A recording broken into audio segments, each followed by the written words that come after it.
আমার দেখুন, কালকে মাননীয় মুখ্যমন্ত্রী বিশদে এটা নিয়ে সাংবাদিক বৈঠক আপনাদের সঙ্গে করেছেন। আমার আর বলার বিশেষ কিছু অবকাশ আছে বলে বা পরিচয় আছে বলে মনে করি না। আমি খালি একটা কথাই বলতে পারি, আজকে তো স্কুল সার্ভিস কমিশনও সাংবাদিক বৈঠক করেছে, ফলে যা মূল কথাটা লিগ্যাল বা টেকনিক্যাল ক্লারিফিকেশন তো ওরাই দেবে। আমি যেটা আমার বিভাগীয় দায়িত্ব থেকে বলতে পারি যে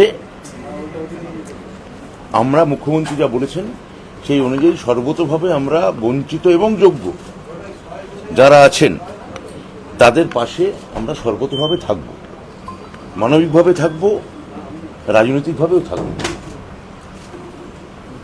এক দুই, এই যে আপনারা যেটা বলছেন টেইন্টেড বা আনটেইন্টেড, বা এক দলের বেতন ফেরত দেওয়া হবে আরেক দলের বেতন ফেরত দেওয়া হবে না, এই কথাগুলো তো আমার কথা নয়। এগুলো মহামান্য প্রধান বিচারপতির জাজমেন্টে প্রতিটি পাতায় আছে, মানে বেশ কয়েকটা পাতায় আছে, 28 নম্বর অনুচ্ছেদে খুব স্পষ্ট করে আছে। তাহলে যে রায় বলছে যে টেইন্টেড এবং আনটেইন্টেড, সেটা তো এসএসসির দেওয়া তথ্য পরিসংখ্যান তার ভিত্তিতেই বলা হচ্ছে। তাহলে আপনারা যেটা বলছেন যে যোগ্য বা অযোগ্য এসএসসি ভাগ করতে পারেনি, তা নয়।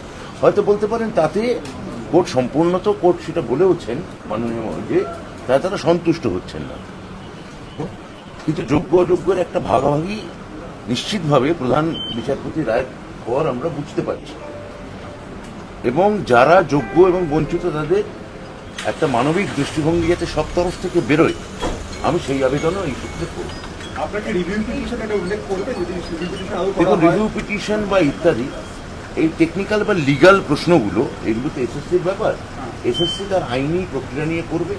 যদি আমাদের বিভাগের কাছে কোনো এই বিষয়ে তারা সাহায্য চায়, আমরা সেটা আইনি পরামর্শ তাদের নিশ্চয়ই দেব, তবে সেটা আইনি পরামর্শ নিয়ে দেবো। যোগ্য বঞ্চিত যারা, তাদের কি আপনারা আমার মনে হচ্ছে যে এটা এই তথ্য ঠিক নয়।